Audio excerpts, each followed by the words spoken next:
Good morning, everyone. Welcome to Housing Community Development Department Contract Compliance Virtual Technical Assistance Training for Contractors.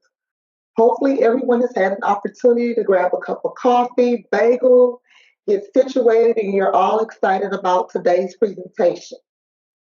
We have a few housekeeping rules I want to disclose. All attendees, please stay on mute throughout each presentation. Today, our presentations will be recorded for training purposes. I'm Lakeisha Tate, the Administration Manager, who will be presenting the Virtual Technical Assistance Training for Pre-Award Services. We really appreciate you being able to join the Virtual Technical Assistance Training online today in lieu of an in-person Technical Assistance Training. If you have any questions, put all questions in your comment box, and they will be answered during my presentation or at the end of my presentation. So we can provide you an even better experience, we're collecting feedback on how we perform in our presentation. For participants who have pre-registered, you will automatically receive the survey after each session via email. Your feedback, comments, and suggestions are valuable tools we will use to improve our future efforts for these presentations. We kindly ask that you complete the survey and submit it back after each chat box. I'd like for you to complete the survey and submit it back after each presentation. The recordings and the PowerPoint presentations for today's training will be available on Housing Community Development website within 2 business days. Steve Bynum is our Director of Housing Community Development Department, and Crystal Boyce is the Division Manager for Contract Compliance, which oversees pre-award services. She also leads a team of professionals that monitors the affordable rental housing compliance, HUD Section 3, the City of Houston Pay or Play, and the Minority Women-Owned Small Business Enterprise Program. As the Administrative Manager for the Pre-Award Services, I am very passionate about compliance and committed to ensuring that the representatives fully understand our program rules and compliance expectations on the housing community development projects. If you have any questions or concerns regarding pre-award services as it relates to Section 3, Pay or Play, or the Minority Owned Women Business Enterprise Programs, you can always email me at lakeishatate@houstontx.gov or contact me by phone. I'll put my information in the chat box. Some of you who are not familiar with pre-award services and have not had the benefit of working with me prior, pre-award services play a critical part in the review and approval stage of solicitation for compliance documents to ensure program requirements are fulfilled related to MWSBE Section 3 and Pay or Play. Ensuring the program information is reviewed and disseminated to determine whether project activities are applicable and to make sure that those activities are meeting regulatory requirements. My efforts is to lay the foundation for compliance and project success at the earliest stage of project selection. Some of the benefits of pre-award service will be to help enhance competitiveness, to notify any contracting and employment opportunities. I will disseminate it to local businesses and workers to promote the economic and employment opportunities to our Section 3 business concerns, MWSBE firms, as well as Section 3 workers. I also provide a detailed review of the project budget to determine if applicable programs or will be applied to your project and to help prevent any project delays and non-compliant issues. You will also receive a receipt to confirm those pre-award compliance documents that are going to be required. I will evaluate your plans to comply with the program rules, and I will provide significant levels of efforts to ensure that you have submitted project compliance for those applicable programs. I will be your primary point of contact for the pre-award documents until they are approved and project activity is underway. Then you will be assigned to an MWSBE Section 3 and Pay or Play coordinator that will monitor your compliance requirements and efforts throughout the duration of the project. Also, once the project has been awarded and a developer has been awarded, I will schedule an informational meeting with the owner developer, and if they have selected a general contractor at that time, I'll set up an informational meeting to discuss the pre-award program rules and compliance requirements. Pre-award activities is to ensure that any project activities that are subject to MWSBE Section 3 and Pay or Play regulatory requirements comply and meet minimum compliance standards. This section of the pre-award presentation will provide you the pre-award documents that must be submitted on behalf of the selected general contractor before a project activity can proceed. So before we get started, there has been a policy change regarding the MWBE participation. The city will now allow MWBE primes to meet advertised goals by self-performing up to 50% of the total contract goal. In the past, historically, you were unable to utilize a prime to meet your contracting goals, but now you can utilize up to 50%. But I just wanted to be clear that language for this application in this new policy will only be in new city solicitations. So on our existing contracts, the 50% that can be performed by a prime contractor will not be allowed. It would only be go into effect on any new no fuzz RFPs, RFQs that goes out. And keep in mind with the policy change that the prime will have a choice of which goal they would like to receive credit for on construction projects. So you, if you want to use it towards your MBE, you can use it towards your MBE or your WBE, but you cannot use the goal for the prime participation toward both. You will have to decide which goal that you're going to select in order for you to get that prime participation. Also, another policy change that's going into effect is that the city, we normally would use the citywide aspirational goals regarding the MWSBE program for construction contracts. We were utilizing the 34%. For professional services, we were using 24%, and for goods and services contracts, we were using 11%. Effective immediately, and this is only on any new procurements that is initiated by the Housing Community Development that is considered a goal-oriented contract, we must come with a contract-specific MWBE goal. So on a lot of new no-fuzz or RFPs or RFQs, we will not result with using the citywide goal aspiration. It will be a contract-specific goal advertised in those new procurements. And on some of the projects, we're working with the Office of Business Opportunity to identify specific categorical goals, and they will be applied to some of our similar contracts for a period of time. For instance, our multifamily projects where we are constructing affordable residential apartment complexes, we're trying to get a categorical goal on those projects, as well as our public facility projects where we're constructing public facility buildings. And like I said, this new policy will only be implemented on all new city solicitations, not any existing contracts. So in this section, I will discuss the pre-award requirements as it relates to the minority women-owned small business enterprise known as the MWSBE. Pre-award services requires the selected general contractor to submit the MWSBE participation plan along with the signed letters of intent that meets the minimum goal requirements. The MWSBE participation plan is always referred to as document 470, and that plan must demonstrate meeting your advertised goal requirement. If the GC fails to meet the MWBE goal, then the document 470, 471, and 472 will need to be completed and submitted to my attention. Only firms currently certified through the City of Houston Office of Business Opportunity can be utilized towards your goal achievement. In achieving a goal, you want to ensure that your MWBE and your WBE goals are two separate goals that must be met individually. You want to make sure that any excess of the MWBE goal or WBE goal cannot be used to meet a deficit of an MBE or WBE goal. For example, if you exceed your MWBE goal, any excess of that MWBE goal cannot be applied to your WBE goal if you fall short. Only 4% SBE can be used to either meet your MBE and or WBE goal, but both cannot get 4% each. A MWBE or WBE certified prime may account its self-performance up to 50% of overall advertised goal. This will be only on any new solicitations coming from Housing Community Development Department.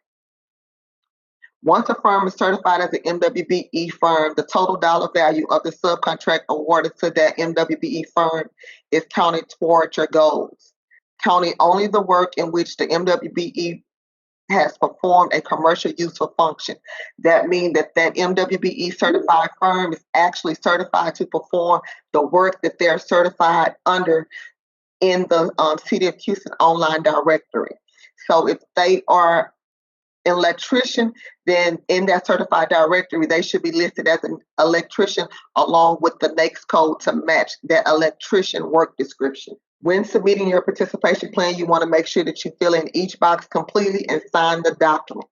The MWSBE plan must be accompanied with your signed letters of intent for your goal achievement. So you're either going to turn in one document if you meet the contract goal, which is document 470, or you would turn in 3 documents if you cannot meet the contract goals, and that's 470, 471, and 472.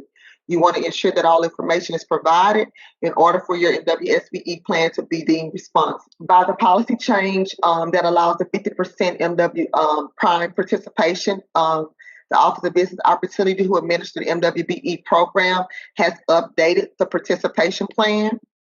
The participation plan is utilized to capture the participation that the contractor commits to achieve for the contract.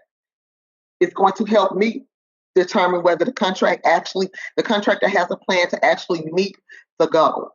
The contractor is going to be required to submit the document 470 along with the MWSBE signed letters of intent. On the new MWSBE plan, you're going to see where there has been a row inserted on there. So if a prime is going to do 50% credit, then they will be able to complete and fill out if they're going to be MWBE, WBE, and what description of work that they're going to have toward the goal achieved. Document 471 is the pre-bid good faith efforts. And like I say, this document will have to be completed and submitted if your plan does not meet your advertised goals. It will allow the contractor to document the good faith efforts to meet the advertised goal, and it will allow the administrative department to see if your efforts made was to find MWSBE firms. You're going to make sure that you complete the bottom portion of the document, include the certified firm's name, address, contact, phone number, and email. Please make sure that the information that you're completing on this pre-bid good faith efforts is accurate, because the administrative department is going to review and verify these good faith efforts. So make sure that the information you list is accurate. The contractor deviation goal request is document 472. It's going to allow 2 things: why the contractor was unable to meet the advertised MWBE goals, and what was the good faith efforts that was made that was not captured on your MWSB participation plan. This form will be filled out, and you also will be able to provide additional justification. The MWSBE letter of intent. This letter of intent will be accompanied with your MWSBE participation plan. It must be completed entirely.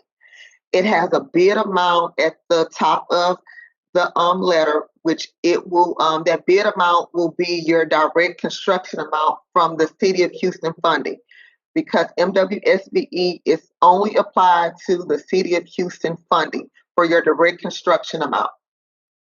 The MWSBE letter for your MWSBE firms must include your estimated amount or your percentage.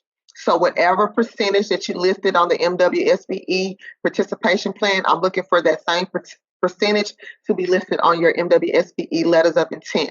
The letter of intent must be signed by the selected general contractor as well as the MWSBE firm that you listed on the plan. All of the information must be provided in order for your participation plan to be deemed responsive. So I have an example of an MWSBE participation plan. For this plan, the advertised goal was 23% MBE, 11% WBE. The firm listed 3 companies: one that will provide MBE, an MBE firm to provide services, a WBE firm to provide services, and an SBE. The MBE plan total was listed for 19%. The WBE was listed for 11%, and they also listed 4% SBE substitution. The plan has been signed and dated. Next, we're going to calculate and assess this MWSBE participation plan. Remember, as I told you, that the MWBE and the WBE are 2 separate goals that must be met individually. So the contractor listed on the proposed plan that they were going to substitute SBE with 4%. The MBE goal was listed at 19%.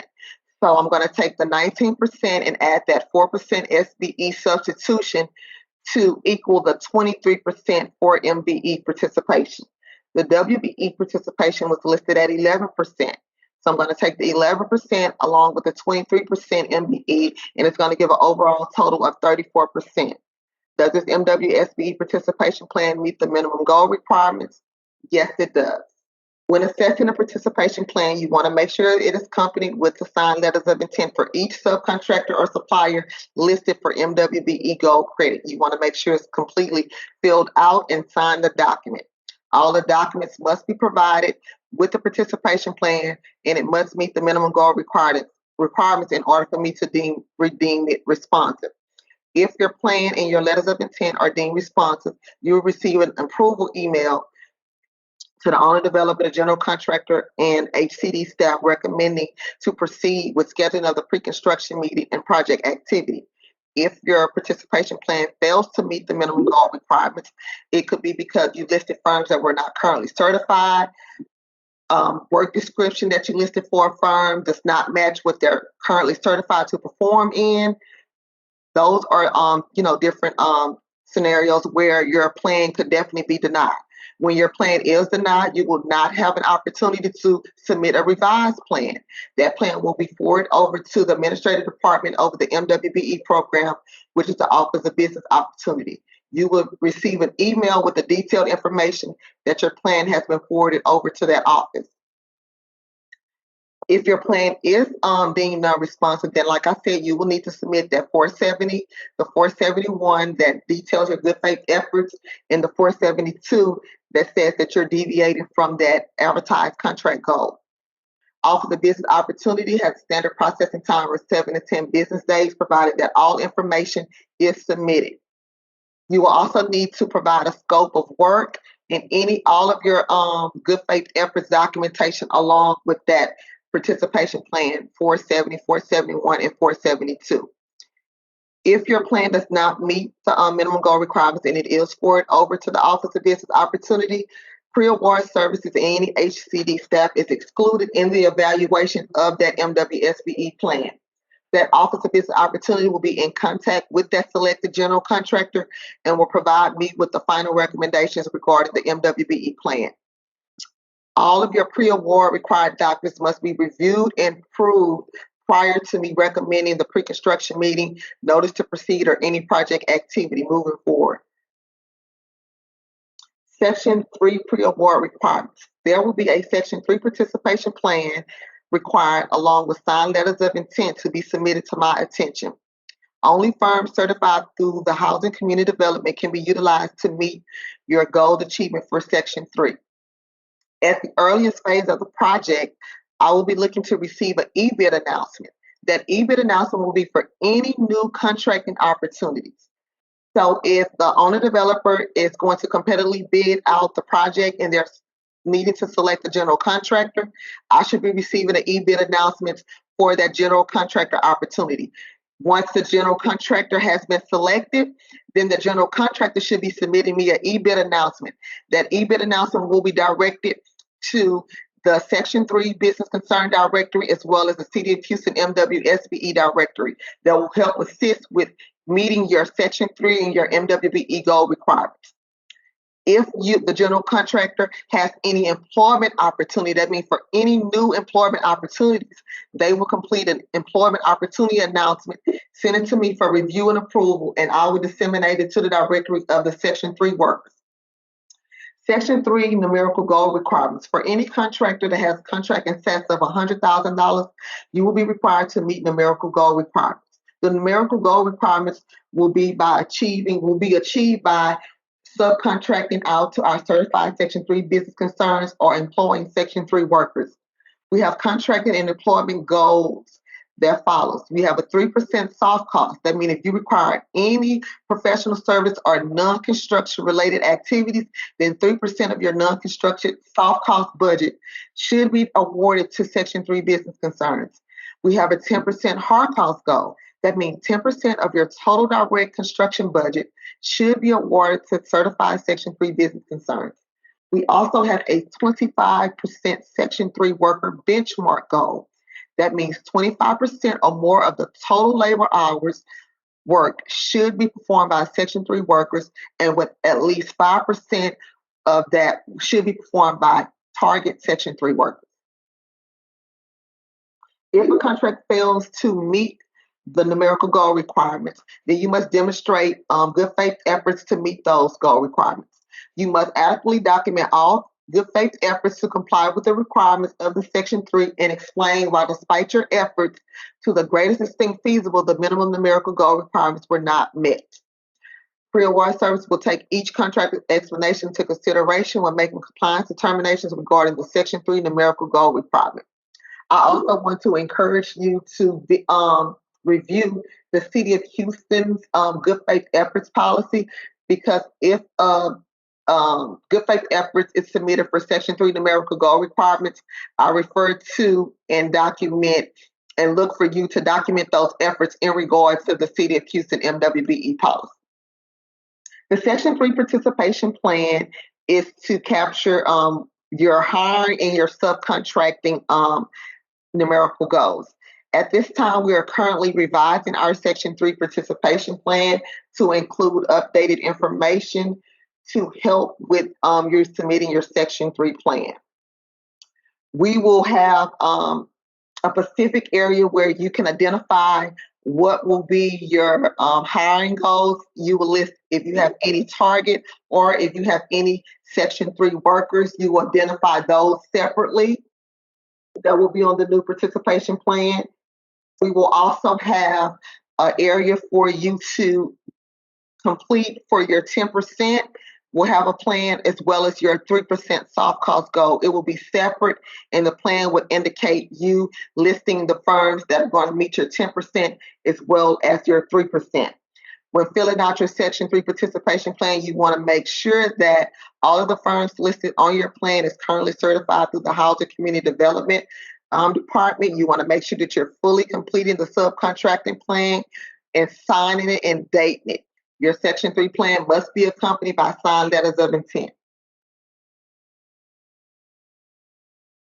Here's a copy of the Section 3 letter of intent. The Section 3 letter of intent will be accompanied with your participation plan.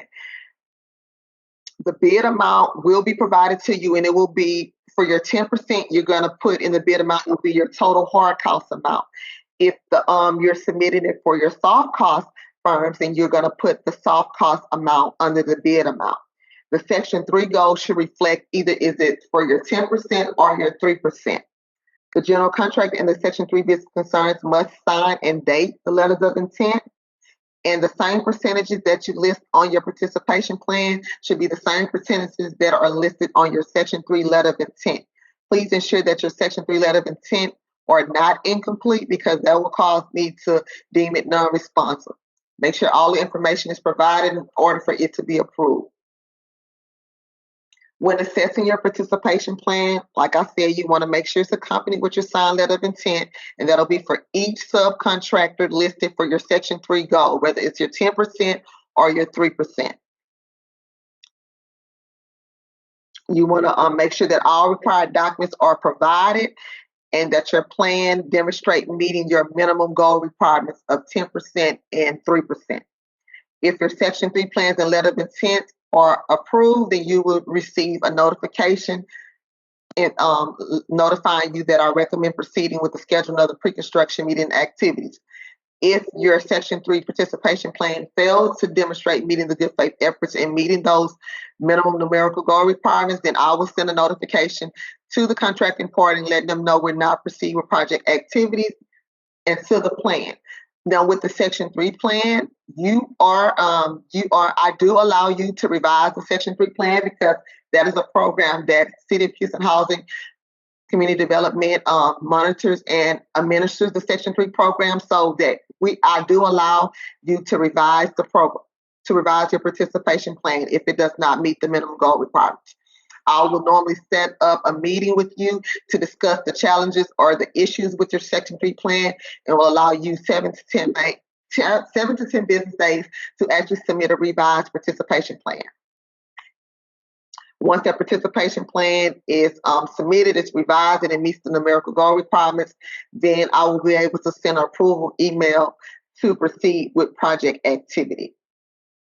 And if your plan does not meet the minimum goal requirements and you submit acceptable good faith efforts, and those acceptable good faith efforts are approved, then your participation plan will be allowed to proceed with the percentage that you listed on there. But throughout the duration of the project, you will still be expected to meet that 10% or that 3% soft cost.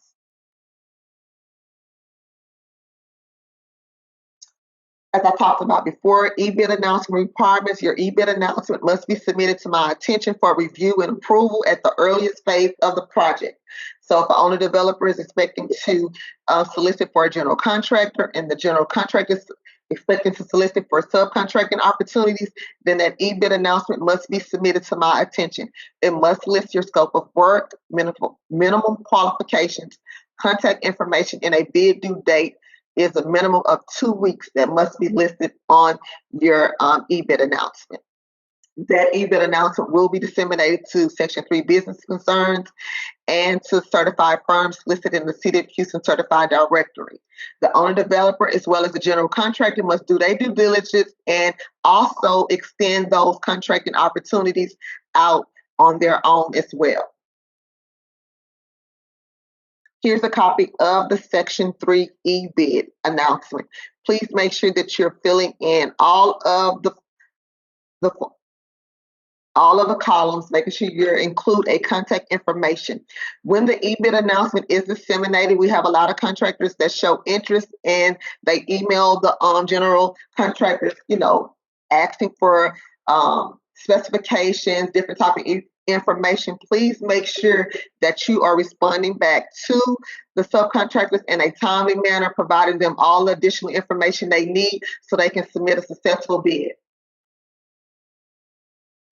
A bid tabulation for Section 3 is required at the end of solicitation. So after solicitation period has closed, within 7 business days, you should be submitting a bid tabulation to my attention.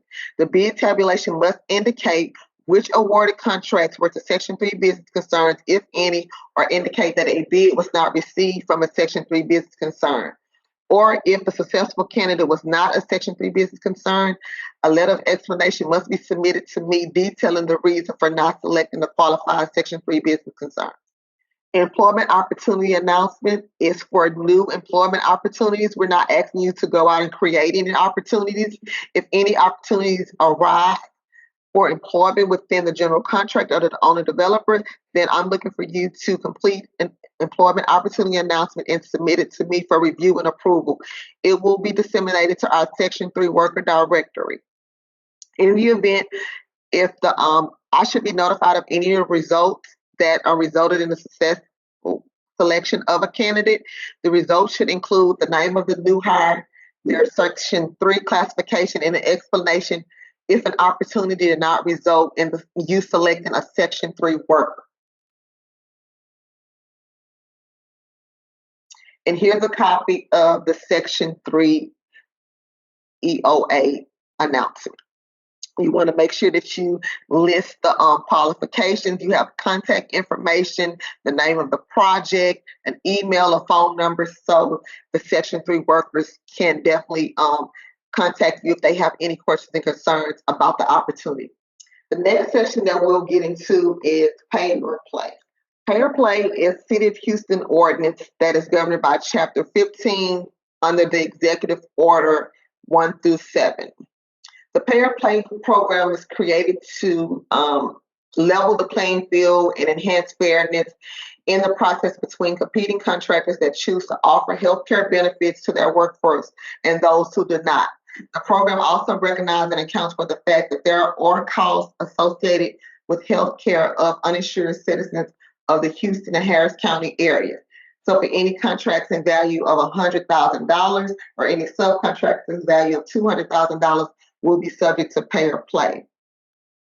What's going to be the pre-award requirements for pay or play will be that your selected general contractor will have to submit the POP1 form, which will be your acknowledgement form. The acknowledgement form will say that the general contractor acknowledged that the project is in excess of $100,000 and that they must adhere to pay-or-play requirements. POP2 form will be required from the general contractor, and it will be your pay-or-play certification of compliance with the pay-or-play program. This form is going to indicate if the general contractor is going to pay, play, or both. It will also identify how many employees that the general contractor will have working on this particular project. And if you have any exempt employees that currently receive healthcare insurance or does not meet the pay or play requirements, then you will also list those number of exempt employees on your POP2 form. Your POP3 form is your pay or play program list of subcontractors. So on this POP3 form, I'm looking for you to identify and list all of your subcontractors that you submitted on your MWSBE participation plan, as well as your Section 3 plan. Also, this form should indicate all of your subcontractors or suppliers that you are aware that will be participating on your project. On the POP3 form, you will indicate if you have any suppliers, we're going to list them as non-applicable because pay or play does not apply to suppliers. If you have any subcontractors whose contract is under $200,000, you're going to list those subcontractors, but you're going to also identify them as non-applicable because pay or play does not adhere to any contract subcontractors under $200,000. A B2G management access form is going to be required to be submitted from the general contractor. It's going to identify who will be handling your pay or play compliance for your general contractor. You'll list that information and submit that access form along with POP1, POP2, and POP3. The pay or play documents are going to be submitted to my attention, and I'm going to review them and approve them prior to giving an approval to proceed with your pre-construction meeting. So here's a copy of the POP1, which will be your acknowledgement form. Can I ask a question? Yes. This is Kurt Craig. I was wondering, where do the funds go from the pay or play? If somebody chooses to pay, or they have to pay? If they choose to pay the dollar per hour, it goes into a contractor responsibility form.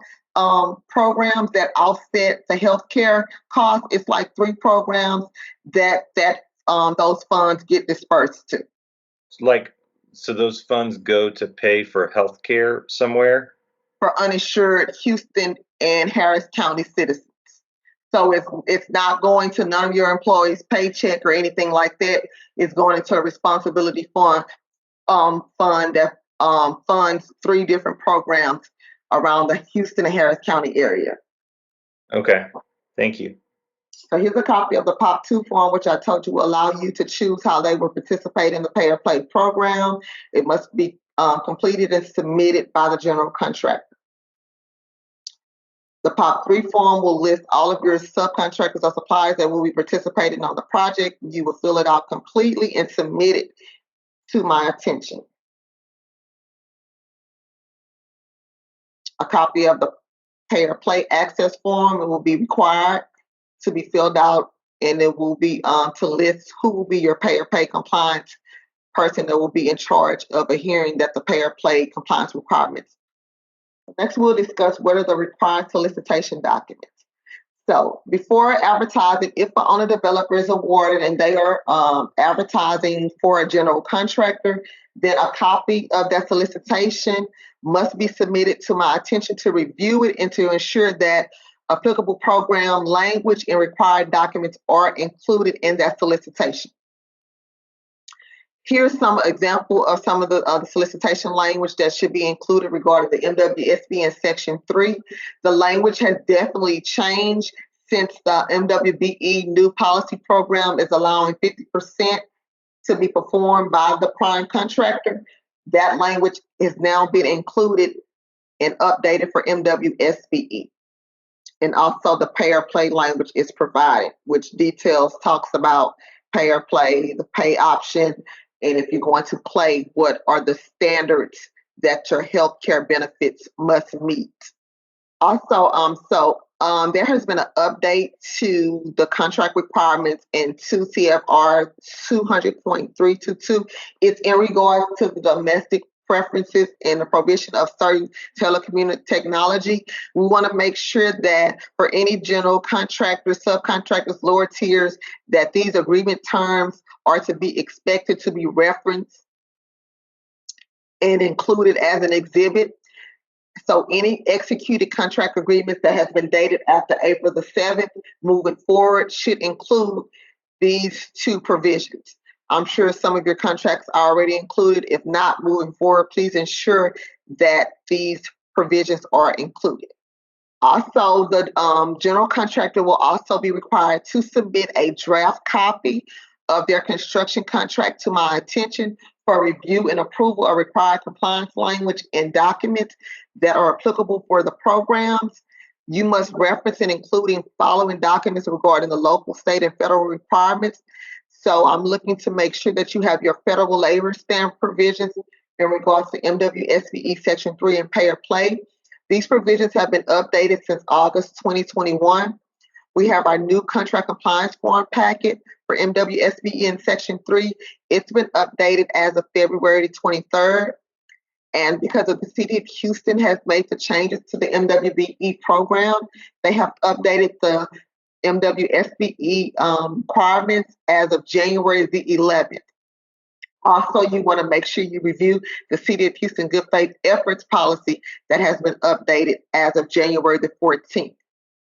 If your construction contract is in regards to the multifamily award and is funded by the CDBG DR17, you're going to be expected to make sure you include the workforce provision appendix 15 in the draft contract. So the contract should be in draft form. It should be submitted to my attention for review. And once I review and approve it, then an executed copy should be provided to me as well. I'll discuss some of the red flags that I noticed in receiving the pre-award documents.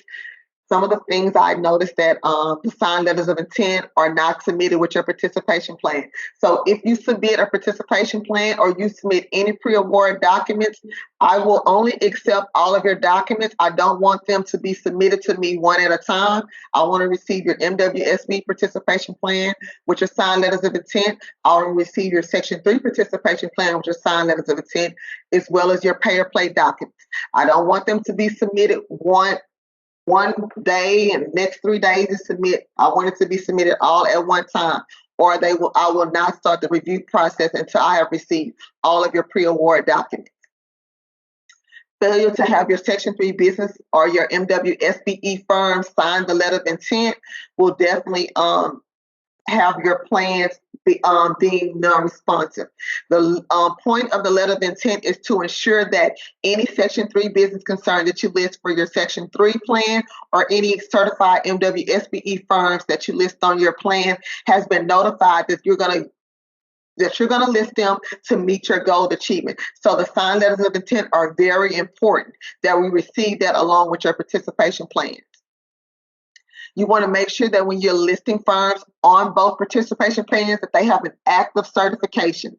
So with Section 3, you want to make sure that they're certified through the City of Houston Housing Development Department.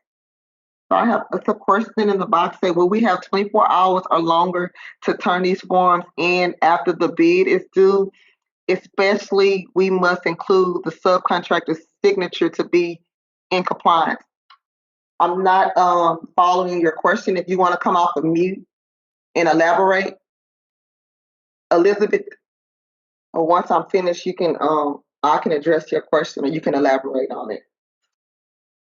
Make sure listing firms on your participation plan that they are currently having active certification. So I don't want them to be submitting the application. They must be currently certified at the time that you list them on both of your participation plans. You want to make sure that you are not substituting more than 4% SBE participation for your MWBE participation plan. You want to make sure when you're submitting your Section 3 participation plan that you are demonstrating meeting those numerical goal requirements, the 10% hard cost as well as the 3% soft cost. And listing MWSBE and Section 3 firms for gold credit without proper notification to those certified firms is definitely a red flag. Failure to submit your pre-award documents for review and approval in a timely manner can definitely be a red flag. What I want you to do is, if you have a construction start date, you want to make sure that you're submitting those pre-award documents in a timely manner. In the event if your Section 3 or your MWSBE plan has to be revised, or your MWSBE plan has to be submitted over to the Office of Business Opportunity, there can definitely be a delay in your project activity, because that plan has to be evaluated and reviewed by another department.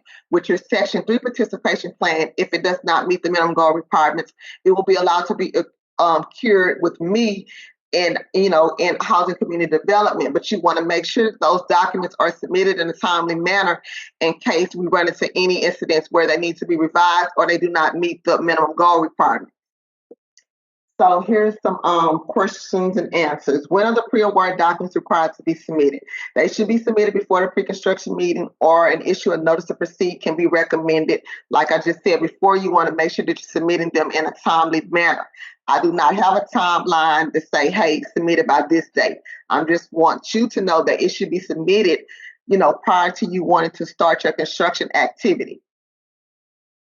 Who do we need to submit the pre-award documents to? The pre-award documents will be submitted via email to my attention, and my email address is provided in the chat box. What are the next steps following the submission of the pre-award documents? Once your documents have been reviewed for completion and compliance, then a recommendation will be made to proceed based on if your pre-award documents are approved. If your MWSBE plan is deemed responsive, then, like I said, you will receive an approval email to proceed with the next step. If it's non-responsive, then that plan and any supporting documentations 471, 472 will be submitted over to the Office of Business Opportunity to further evaluate your good faith efforts or help assist you with curing your MWBE plan. If the Section 3 participation plan is deemed non-responsive, what is the next step? We will work to cure the plan, or I will actually review your good faith efforts to see if they're acceptable. I will schedule a meeting with all parties involved to cure the plan within 7 to 14 business days. What are the Section 3 numerical goal requirements? We have the 10% hard cost, the 3% soft cost, as well as a 25% Section 3 worker benchmark goals. To receive credit towards your Section 3 goals, you know that your Section 3 business concerns must be certified through the City of Houston Housing, and for your worker, they must be certified as a Section 3 worker. And we keep an eligible list of a certified directory for you to go and review those Section 3 business concerns as well as the Section 3 workers.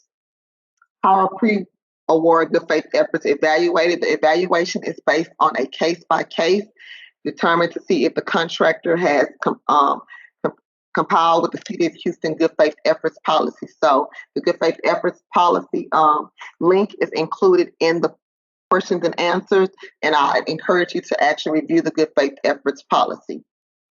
Can dual credit be received if a contractor in Section 3 and MWSBE is certified? Yes.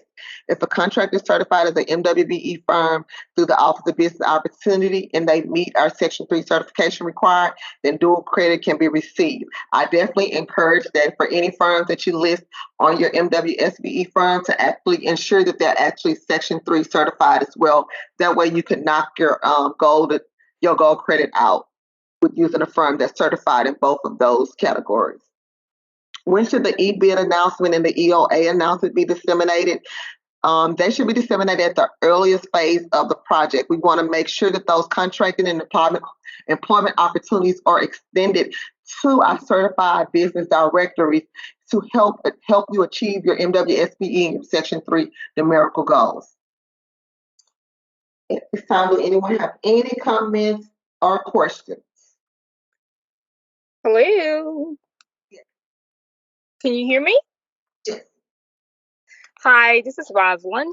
I have a question. So, will we have an opportunity to review your presentation again?